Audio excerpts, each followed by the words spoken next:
And I believe the first thing that we need to do is a roll call. Can you do the roll call, Guthrie?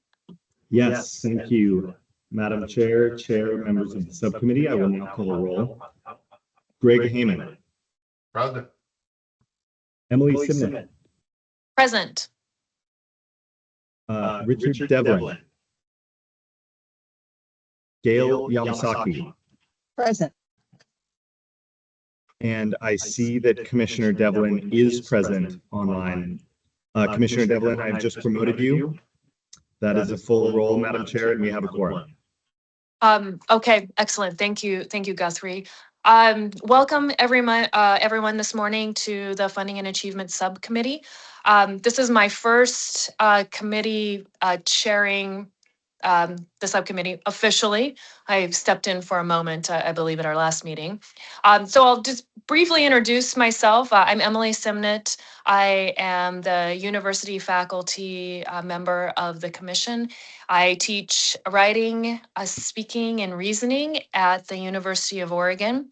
Yeah, I cannot remember the date that I joined the commission, but it's been a few years, and I have been on the Funding and Achievement Subcommittee since that time, and I found it a really valuable for my own information and ability to make decisions with the full commission. So I'm really excited and honored to be chairing the subcommittee this year. So I also really appreciate that Chair Heyman, the former chair of the subcommittee, is here and can, I hope, certainly guide me and keep us on track. So I'll thank you in advance for that. This morning, we have a few items on the agenda. After we approve the minutes, we have a couple of informational items from Jim Pinkard regarding the funding formulas for the I think one is related to the universities and one the community college support fund, but Jim will give us the details for those. Those are informational items, and there are opportunities for us as committee members to ask questions and to we've become better informed on these issues so that we can provide insight to the full commission as they come back and related items come back to us in the future. We do have 2 action items today, and they are on rule amendments. Just a reminder, our action items in this subcommittee are recommendations. So we will be voting to make a recommendation to the full commission. The full commission will hear these items. I don't know if in our meeting, one of our meetings, over the next couple of days, and our deliberation, our discussion this morning will be summarized for the commission so they can make an informed decision on those items. Have I missed anything, Greg? Is this have I got us started? Great. So then the first item we have is to approve the August F&A meeting minutes. Do I have a motion to approve? I think So moved. Gail moved, and I thought I saw Richard mouthing. You're on mute.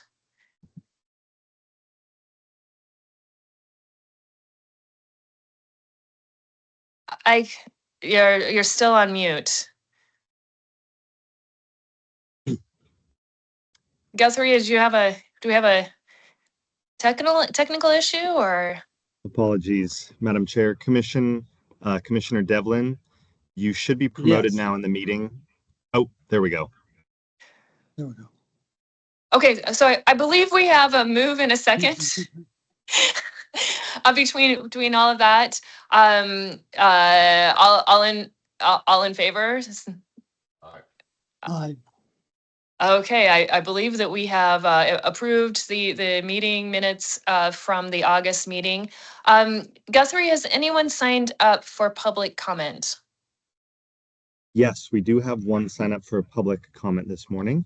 Let me just see if they've joined. Yes, and I've just promoted in the chat the VPFA for Finance from Western Oregon University here to testify. Go ahead, Okay. sir. Hello, everybody. My name is Kwabena Boache. I represent Western Oregon University. I'm very new. I've been on the job for about 6 months. We are aware that HECC will be conducting a review of the SSCM founding formula, and is in the process of convening a collaborative work group to consider changes to the SSCM in 2006. We would like to bring up a point for consideration related to associate degree completions. Western is proposing that the SSCM review charge be revised to include consideration of funding for associate degree completions. Since public universities are authorized to award associate degree, it is fitting and vital to include consideration of funding for associate degree awarded in the SSCM allocation formula. Increased degree completion is important to the state of Oregon, contributing to social mobility, more job opportunities, and statewide economic growth. We would like to explore offering associate degrees as a stackable credential so that students will receive a 2-year degree on their way to a 4-year degree. We will be encouraging student persistence while simultaneously fighting against the some college, no college phenomenon, which we see so often. If a student had to stop out for some unforeseen circumstances after 2 or 3 years, they will leave with a marketable credential.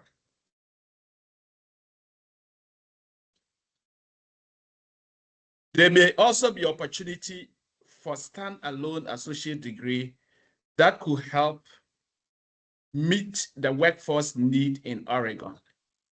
This change will encourage new and innovative thinking related to the delivery of good post-secondary education in the state. Thank you for your consideration.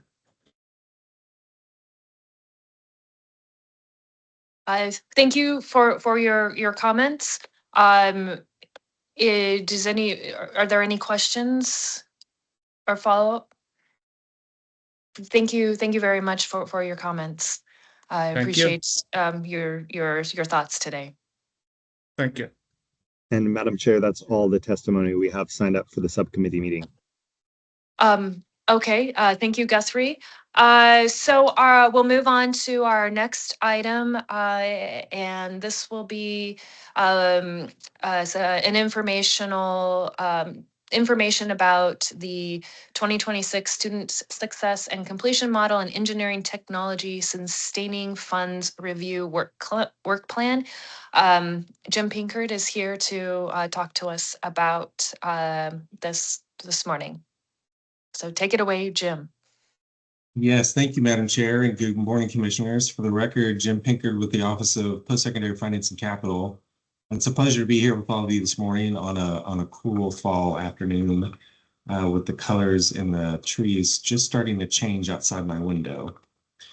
But I wanted to start by talking about the first agenda, and this is the SSCM review, the Student Success and Completion Model. This is our 4-year funding distribution model, and we use this model to distribute just over $1 billion biennially to the state's 7 public universities. And we, in 2015, about 10 years ago now, transitioned to an outcomes-based design with 3 components. And then we did a review back in 2020, which largely focused on a review of the mission differentiation, or what we now call the mission support component. We did a lot of work in that area 5 years ago. So we're coming up again in administrative rule to the time where every 5-6 years we do a review of the funding model. And so last summer, we started in the engagement process, reaching out to the universities, asking them about the upcoming review cycle, what they thought would be important to consider as we think about reviewing the funding model, its design, the policy choices embedded within it. In the docket item, there are 3 docket items total that are posted on the website for today's meeting. In the detailed proposal, which is docket item 3.0A, in the back, there's essentially a comprehensive list of the 25 to 30 different issues that were identified via those conversations. We also have on page 5 of that docket item just a summary of the themes that we heard. And I think it's important just to kind of run through those themes. We heard that largely there was limited support for a full policy review. For a number of reasons, we've had turnover at the vice president for finance level for a number of the universities in the past 3 years, some of them still getting up to speed in fully understanding the model and the implications embedded within it. We also heard a lot about focusing on getting more funding into the formula. So that's not an issue related to the formula design per se, but an issue that overhangs, that serves as the backdrop for the funding distribution model. So instead of changing the distribution model, because I think many of the voices we consulted and heard from thought the design in principle makes a lot of sense, continues to make a lot of sense. And so the focus should be instead on really advocating for more funding. We also heard about revisiting the area of study bonus to better align with the state's workforce needs, reconsidering adding non-resident students and some other technical issues. We heard about transfer to continue some of the work we started 5 years ago in 2020 to ensure that the design of this model supports some of the transfer policy work that's ongoing elsewhere at the HECC. So with everything we heard and with internally here at the HECC, we consulted with staff in different offices, including Office of Workforce Investments, Academic Policy, CCWD, OSAC, and others. In trying to summarize that feedback and to make a recommendation, we are, based on all that feedback we heard, we are recommending that we conduct a limited scope review during the 2026 review cycle. Ideally, we would maintain the current outcomes-based design, so the foundational design of the formula and the policy choices that we've made in that design, we're not looking to alter those. We are looking, though, to focus on workforce alignment. I think there's work that we can do to ensure that if we continue the area of study component within the outcomes design, and to remind you, the area of study bonus is a bonus by which we add 20% additional funding to the universities who graduate students in certain academic fields. Right now, we define those fields as STEM and healthcare and bilingual education, and we've been doing that for about a decade.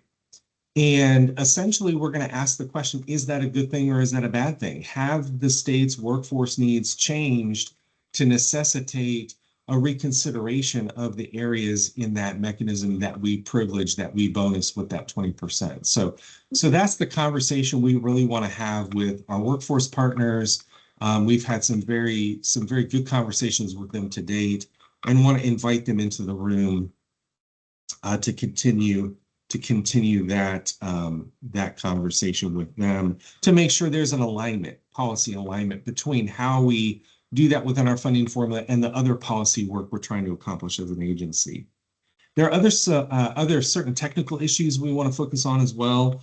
One is transfer alignment, whereby currently in the funding formula, we have we had a transfer discount for students who transferred from colleges to the universities.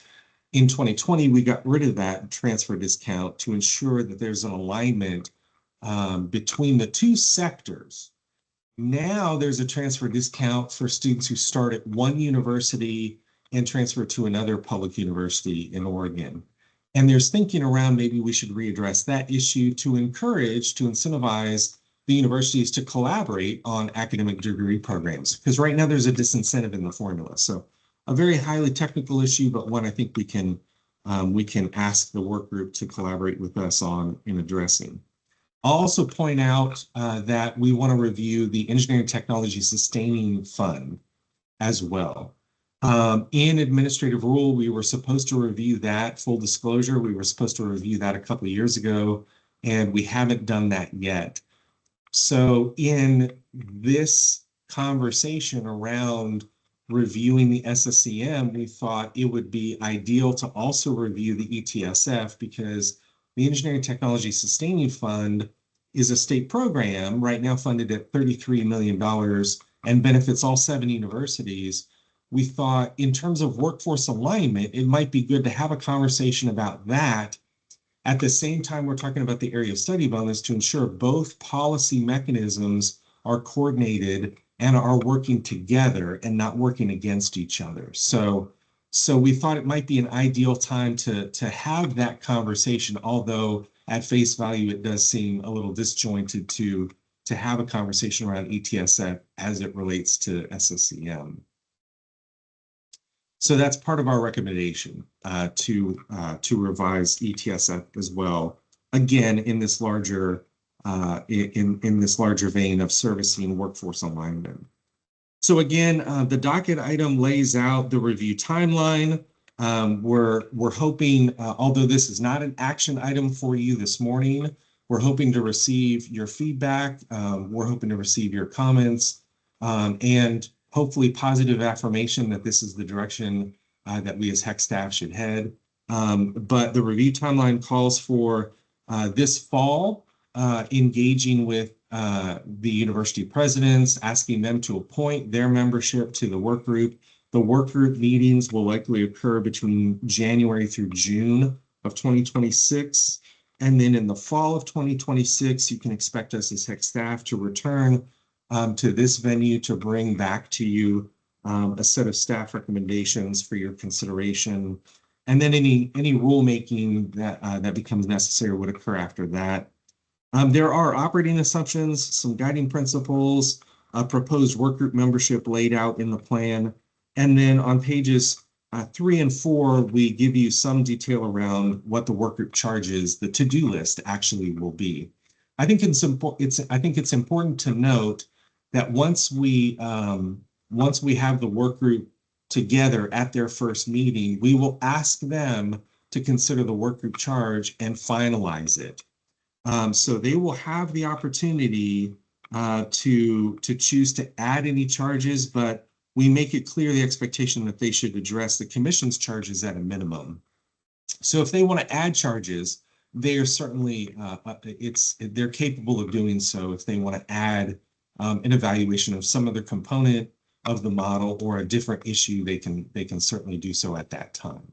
So I'll pause there for questions, but before I do, I'll say that we do have some issue briefs posted as part of the materials. Docket item 3.0B is a primer on how the SSCM works. We go into some detail about describing the mechanisms, the calculations, and in the back, there's a section that points out the funding distribution analysis. I'm hoping that you'll have a chance to read through that because that was our attempt to really get into explaining how this model delivers dollars to each university to try to present objective fact on how that works. Docket item 3.0C provides an issue brief on the Emerging Technology Sustaining Fund, the ETSF, goes into detail about how the calculations for that work. And with that, Madam Chair, I will pause for questions. Madam Chair. Thank you, Jim, for that overview. Commissioner Devlin?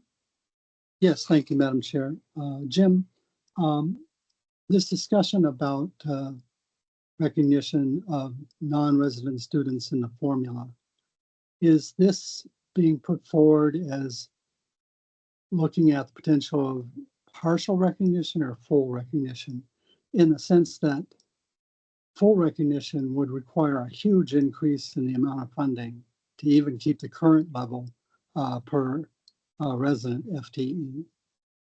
I understand that some of the universities probably are close to the market level for non-resident tuition and may not be seeing as much increases in revenue from that as they've had in the past. But what is the impetus of that? Yeah, thank you for the question. So there was a few years ago a study conducted by NCHAMS, the National Center for Higher Education Management Systems, and they produced a report called the Oregon Higher Education Landscape Study. And in that report, they recommended that we revisit the long-standing policy choice here in Oregon of only funding resident students through our funding distribution model.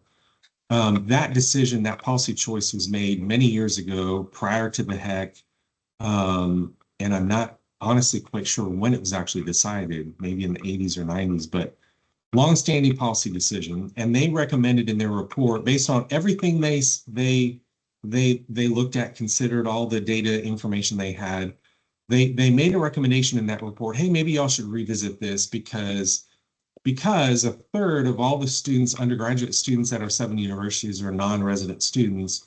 And at our 2 largest universities, Oregon State University and University of Oregon, half of the undergraduates are non-residents. And so essentially, they don't get funded through the formula for those students.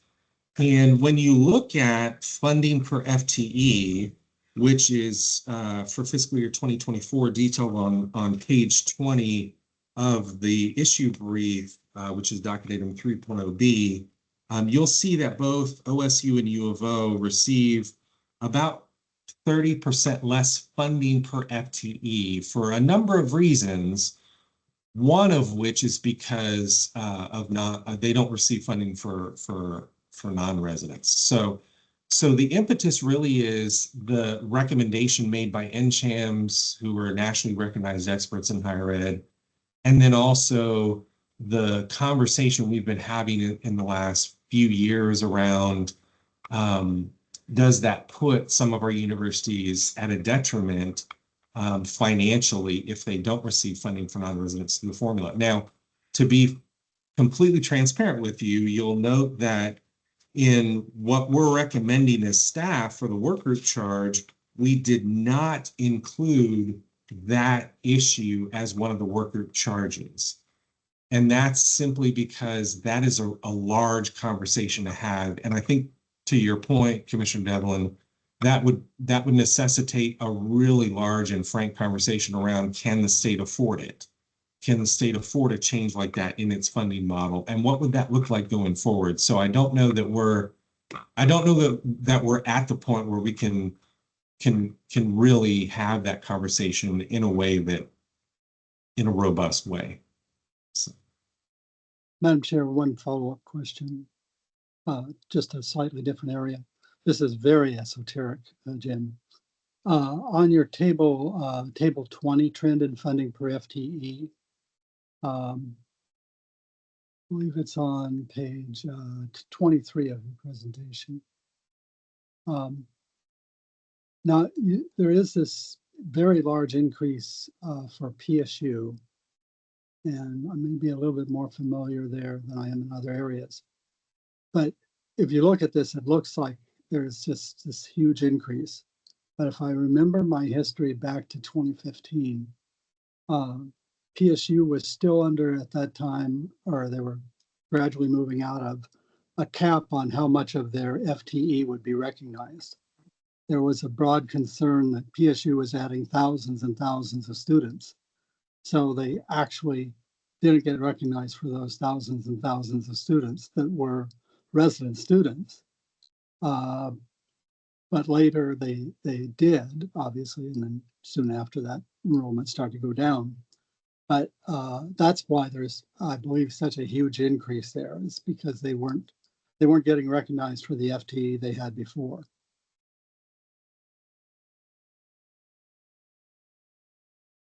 Jim, maybe I'll jump in here. Commissioner Devlin, your history is deeper than mine, and it may be the case that PSU did experience a cap on fundable students under the old Oregon University system. I don't think that was the case in 2015, 13, 14, 15, when we were making this transition. The growth in PSU's funding per FTE is in part the result, because we saw it immediately after the formula change, partly the result of the way that the new formula puts quite a bit of emphasis on the diversity of students, and PSU benefited significantly from that, those sort of equity weights that the new formula attached that were not associated with the old formula. And then since the 2015, 16, 17 period, the growth in funding per FTE for PSU, unfortunately, can be attributed significantly to declining enrollment. At greater rates, larger declines than at other institutions. And that has helped to really drive up the funding per student, but in ways that don't necessarily benefit the institution's bottom line. Okay. Well, thank you for that explanation. I think that provides a little bit more of it. I'm just always interested in statistics, and that sometimes there is more in the background behind the statistics to understand them. And you enlighten me in some areas there. I do remember the days when PSU actually vied with PCC as the largest post-secondary institution in the state for resident students. Of course, that was some time ago.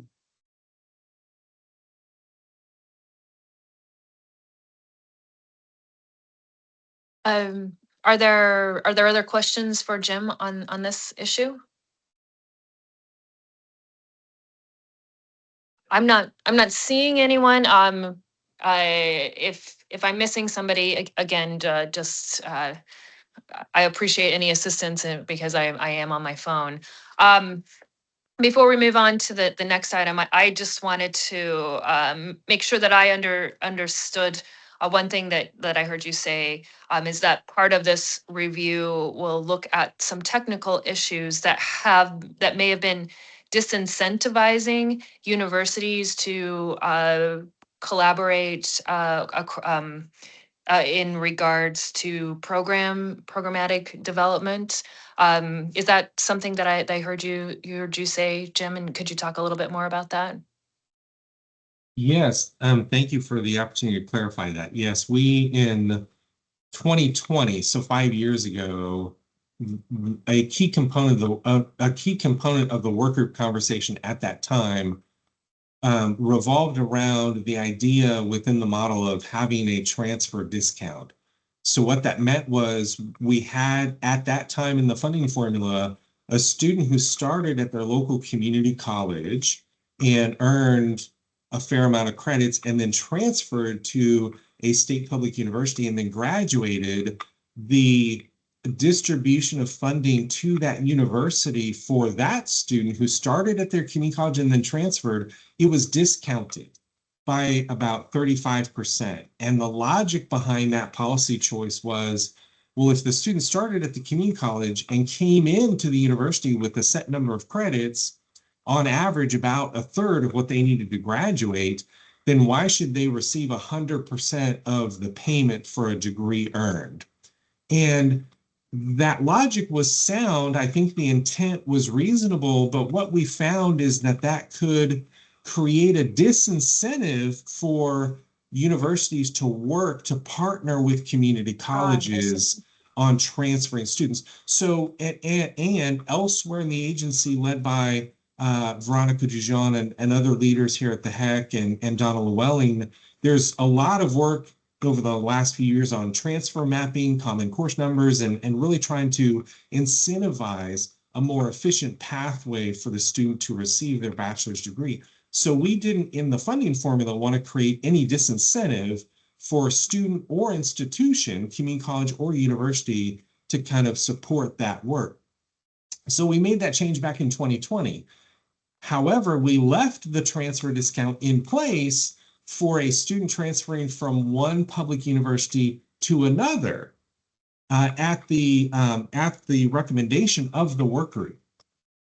And again, I think it was well intentioned, but now what we have is we have a number of the public universities wanting to collaborate on joint degree programs at the undergraduate level, and that then serves as a disincentive in the same way it did from the community college to the university. So we want to remove barriers to incentivize more efficient pathways to credential completion for our students in the state. And we think that's an issue that we want to discuss with the work group and collaborate with them on a recommendation around that issue. Thank you for that clarification, and I would wholeheartedly support that particular discussion and other discussions that incentivize and support the post-secondary institutions in working together. I know that's something that we've been talking a lot about as a commission, as increasingly important to be able to for those institutions to coordinate. So I'm really pleased to see that is on the agenda for the work group to discuss. I just wanted to also note that the process that you described of coming to the items that the work group will be charged with in their initial charge it's just such a great model where with all the consultation that you described with the stakeholders. So I feel confident in the process that these are indeed the issues that that the working group should begin their work with.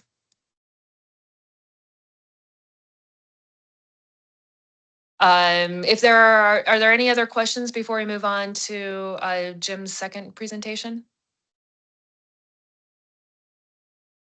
Okay, Jim, I think you still have the virtual floor.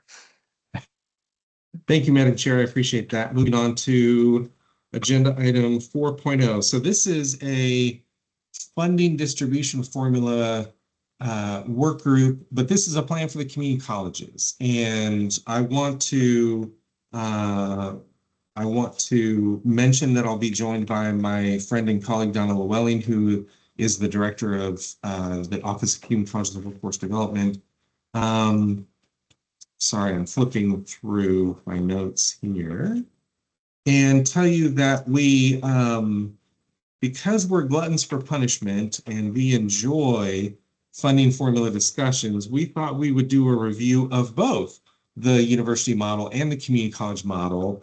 And because for a number of reasons. Number one, because the policy choices embedded within these are so very important to what we're trying to accomplish as an agency, but also because we, back in 2023, during the last review of the community college support funding or CCSF distribution model, we committed to doing a review 2 to 3 years into the implementation of that model. So you may remember back in 2023, we added 2 new set-aside components to the CCSF distribution model, one for student support and one for student success, to eventually, after implementation by the end of the decade, to devote 10% of the CCSF funding to student support and success in a similar way as the outcomes-based component is designed in the university model.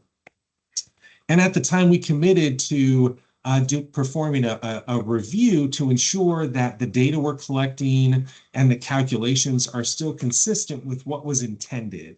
We're always on the lookout for potential unintended consequences that are counterproductive in the model design. So part of this review will focus on identifying unintended consequences within the implementation of the student success and student support set-asides. At the same time, though, based on a recommendation from the college presidents, and some of the faculty and staff at the colleges, I believe, as well. We want to focus on a review of the co-curricular developmental models at the prerequisite developmental education models at the colleges. So in the last, few years, 5-10 years, there's been more of an effort to move away from, in some cases, separate, distinct developmental education courses to adopt a co-requisite model where the developmental education is taught as a component of the regular class. So that co-curricular model is a different design, academic design. And so right now in the funding formula, we fund both. And so one of the central questions that the colleges are asking is, if we adopt a different pedagogical model for developmental education, will that affect our funding through the formula? In what way? What if we make a different policy choice? So there's been a real effort on amongst the college presidents, the group, to have a conversation around that. So in the work group charge, and again, we have a couple of docket items, 4.0A, which is the detailed proposal, and 4.0B, which is an issue brief, where we get into a description of the community college funding distribution model. But in the 4.0A, we lay out a similar approach where our recommendation is to establish a formula review work group and charge it with review and examination of the current distribution model. Again, for unintended consequences resulting from the addition of the student support and success set-asides, but also to review current funding policies related to the reimbursement of developmental education math and English courses that are currently ACTE codes 251 and 252 for those who are familiar with that coding structure. But so two-pronged approach, 2 work group charges. That work we also expect to start this fall, where we reach out and appoint the members.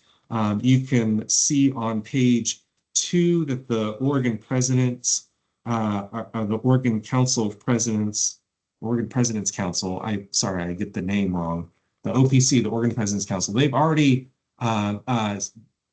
solicited some members, 3 presidents, 3 business officers. The work group might, of its own thinking and desire, might add some members to that. There's, I think, still perhaps additional members they might want to consider adding to the work group, but the work group membership is laid out on page 2, as are the guiding principles. This work is also likely going to take place in the spring of calendar year 2026. I think our expectation is to bring back to this group, this subcommittee, in May of next year, a set of recommendations for your consideration. And then any proposed rule amendments will be addressed after that. So that's what I have for that. As staff, we recommend addressing the 2 work group charges outlined on page 3, and I'll pause there for any questions or comments. Thank you, Jim. Any questions or comments about this item?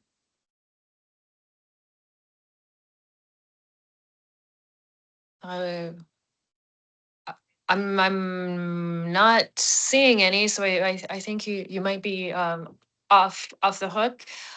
This does sound just on the surface like it is a I don't want to say simpler, but like more focused review, because, and is this because this is a newer you've been working on this very recently? Is that sort of why the scope of this review is more limited? That's exactly right, Madam Chair. So we did have a very extensive, lengthy conversation around the Community College Support Fund distribution model back in 2023. And that process, I think, took about 18 months, and great engaging conversation. But at the time when we proposed the implementation of those 2 new set-asides, the work group and we as HECC staff agreed, they felt very strongly that, hey, give it a couple of years as we start to implement, and then let's revisit it and make sure we're not messing it all up.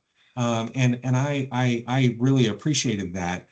In the meantime, though, there was this other need out there. So we envisioned this being a very narrow kind of technical review, narrowly scoped, and then we kind of added a policy issue, though, of the reimbursement of developmental ed courses to the mix that the college presidents, to their great credit, wanted to address as well. So it kind of, instead of doing 2 reviews, Donna and I thought, let's put them into 1 review. And kind of have that conversation and address both. But you're 100% right. It's designed, the scope of the review is designed on purpose to be kind of narrowly revolved around those 2 issues. So. No, thank you for that clarification and additional information. I think this sounds like a great plan, and I look forward to hearing what the work group finds and what recommendations you have for us to consider. I think I heard May is when we might be hearing from about this issue again. That's correct. Great, thank you very much. Okay, with that, we're on to our first action item, which is, again, the action is to make a recommendation to the commission regarding a permanent rule amendment. And Jim, will you be speaking on this along with Bruce Johnson? Yes, I will speak to it. I do want to, thank you, Madam Chair. I do want to note that Bruce Johnson and Terry Rogers are the 2 HECC experts, our capital team here at the HECC, and they're largely responsible for this work in collaboration with the capital planning staff at all 7 of the universities. We appreciate their input, their perspective, their feedback as well. They're great partners. They work very closely with us on this. So Bruce has joined us, but he won't be presenting. I drew the lucky straw to present. So, but I do want to call attention to the staff work that goes into this, which is substantial.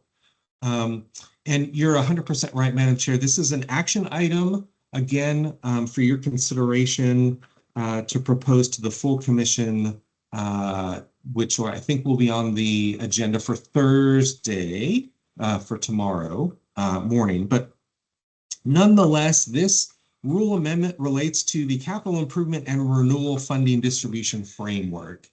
And this rule is somewhat technical in nature in that the CIR, or Capital Improvement and Renewal Program, has been around and in administrative rule since 2019.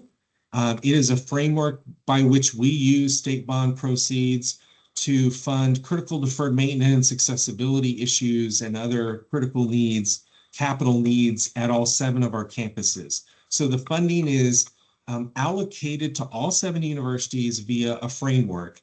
There are 2 components to that framework. The funding is allocated based on E&G gross square feet and a density factor. So the rule does not, the proposed rule amendments that we're making doesn't change that fundamental structure. What we're attempting to accomplish during essentially a 5-year review of this rule is we're attempting to accomplish 2 things. Number 1 is to clarify exactly how the calculations work. A couple of years ago, there was a little confusion around exactly how that density factor worked, whether it was weighted or unweighted. And so we settled that issue a couple of years ago, but we're now amending the rule to catch up to current practice, and we're clarifying exactly how the calculation works. We're including a table in the back that's 5.0B in your docket items that actually show the calculation. And that table was very well received by the universities, because I think many of them were like, oh, this is great. This tells me exactly how it works. It's fantastic. Of course, the obvious was, why wasn't it there in the first place? So, but nonetheless, we're trying to clarify for the users how that works. Second thing we're trying to accomplish with these rule amendments is just to clarify where the data comes from. We use existing data that's currently reported to the Office of Research and Data at the HECC. They do a really fantastic report on employees at the universities. And we use that information as part of the density factor calculation. And so we had separately been asking the universities to report that, and that begat the obvious question, which is why? Why are we asking them to report twice when we can just piggyback on using the high quality data that our HECC R&D staff already are producing?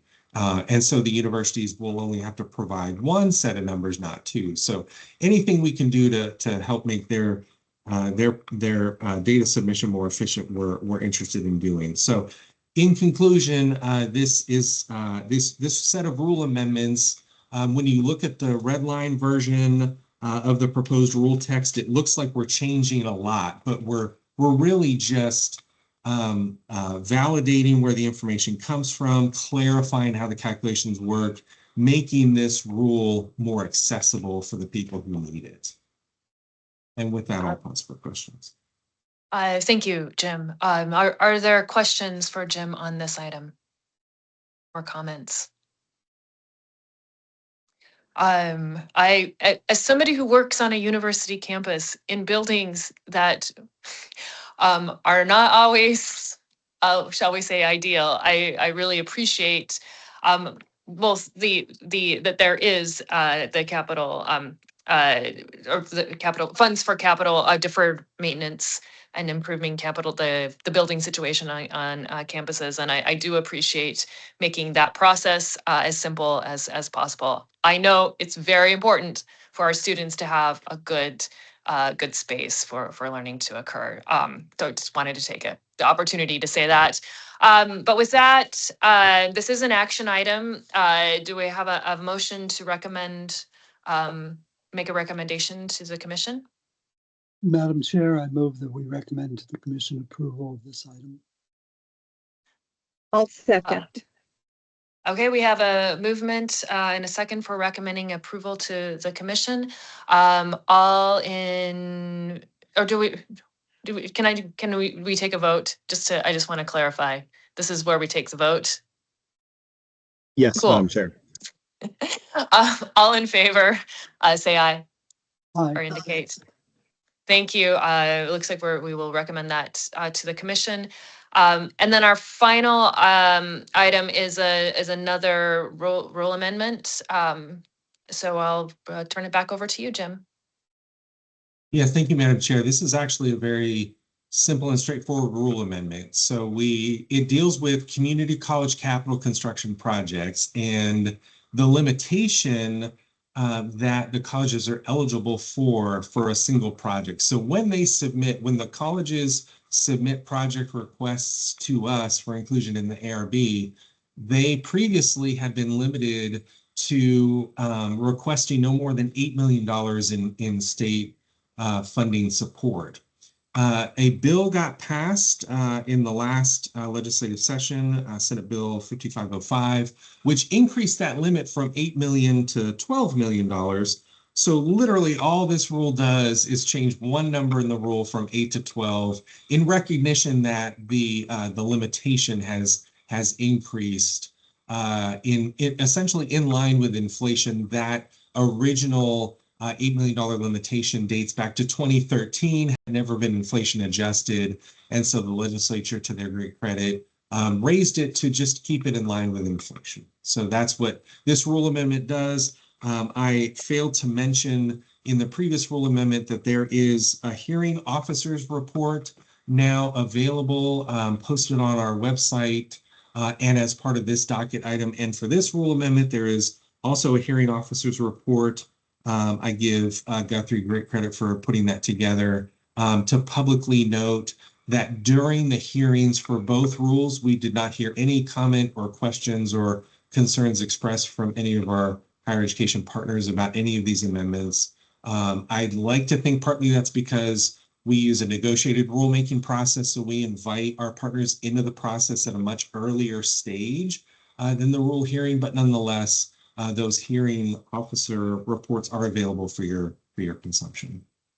Okay, thank you for that information. I see Greg, or Chair Heyman. Chair Heyman has a question. Thank you, Chair Simnett. I have a question for Jim. Jim, this is a much needed and perhaps, needed much earlier ago change.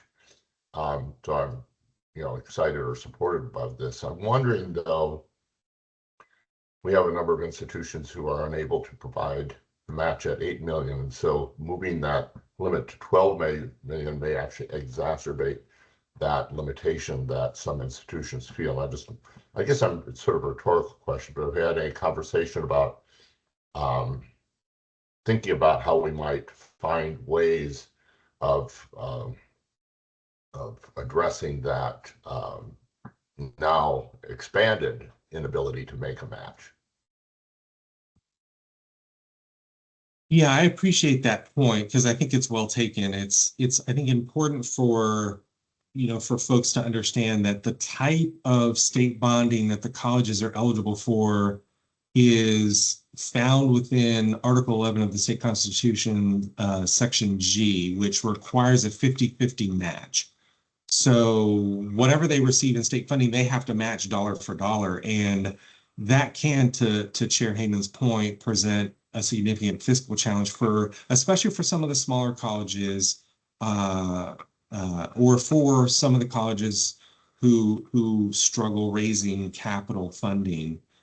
I can tell you that in the past 3 to 4 years, we as HECC staff have had different conversations with some legislative members about that policy issue and about what can be done to help the cause. There was consideration a couple legislative sessions ago about creating a matching fund or another mechanism to collaborate with the colleges on raising the match. We have seen individual colleges for individual projects receive matching dollars. There was a project at Blue Mountain Community College, for example, a couple sessions ago that received matching funds through ARPA dollars, the federal COVID relief funding, just as an example. But I think I don't think we've solved that issue. I think we've had limited conversations. I'm hopeful I'm optimistic as ever that one day we can have some resolution around that, but we don't have a resolution yet. So. Madam Chair. Commissioner Devlin. Yeah, thank you, Madam Chair. I might actually, in this case, want to provide a little history. In the early 2000s, it was very clear that within, I think, a few bienniums, the state would no longer have any debt related to community colleges. And much of the debt, I believe, had related back to the expansion of the community college system and actually creation of community colleges. A decision was made at that time for the state to re-enter this process in a sense, because before we didn't provide any match in these cases. And it was made with a lot of caveats because of the level of different capital needs that the state has. And the fact that community colleges do have the ability to go out to their voters, though sometimes voters are reluctant to pass these measures. So it was decided that community colleges could get the 8 million in match from the state, and it was limited to one project at any one time. And it was done for two different reasons. One, we had quite a number of community colleges that were in such bad condition that it might be in question how much longer they would be able to offer classes. And two, many of the jurisdictions had difficulty passing measures where they were asking for the full amount of the cost. Since that time, this has led actually to quite a few measures passing in community college districts that had not passed measures in decades because of having this match. Not in all, to be quite honest, not in all. And I do think it's reasonably prudent to bring this up to $12 million But I just want to provide that history because the state now is back into significant debt for community colleges, significant level of debt. Another side of this, though, is that $8 million in when we started this in the mid 2000s, I believe, provided a lot more in capital improvements than $8 million now. If a community college could do the 12 million and do projects for 24 million, that doesn't go that far in terms of capital improvement projects now. I just wanted to provide that history because we were actually in a position where we would no longer have had any debt outstanding for community colleges. And a decision was made, one, to provide the incentive for districts to approve measures, and two, in some desperation, trying to get some money to community colleges that were in danger of closing their doors because some of their facilities were in such terrible condition. Commissioner Hayman. First of all, thank you for the history and background, Commissioner Devlin. Chair Hayman, you have a Thank you, Madam comment? Chair. Since Commissioner Devlin was providing history, I thought I'd give the other perspective to it. I happen to have been the president of the institution that received the first money under this provision at Clatsop Community College, and was grateful for the change, of course, in the legislature. It took a whole lot of conversation with then, I believe it was co-chair Schrader, and getting us to a point where we reactivated this provision in the Constitution. So it was really a positive move forward, and grateful for the legislature's change of position on that. And again, I'm very supportive of moving the cap on that amount to 12 million. I just wanted to reiterate that there are institutions who still remain unable to provide the match necessary to benefit from that provision. So thank you. Any other comment or question about this item? Okay, seeing none, we are ready for a motion making for a recommendation. Move approval, Madam Chair. And a second.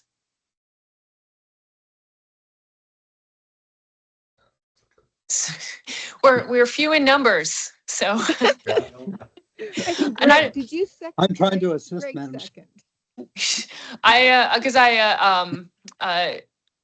So pretty much everyone has to play a role, right? So I believe we have a motion. I can second, yeah, unless Okay. Greg did. To clarify, I believe we have a motion to make a recommendation for approval, and a second, and we are ready to vote. So I will call the vote. All in favor of the motion indicate so. Aye. Aye. Aye. Aye. Okay, I believe that is a recommendation. And that is our final item this morning, unless there is any additional business that I have missed. Madam Chair, you finished 30 minutes early. Well, I will, I don't think it was I'll take credit for it, even though I don't think I did anything to do that. But enjoy the 30 minutes, and I will see my fellow commissioners at 1. Our meeting at 1. Yes. Yes, Cool. We'll reconvene hybrid for day 1 of the full HECC meeting at 1 p.m. And that's all the business we have for this morning. Madam Chair, is the meeting adjourned? The meeting is adjourned. Woohoo!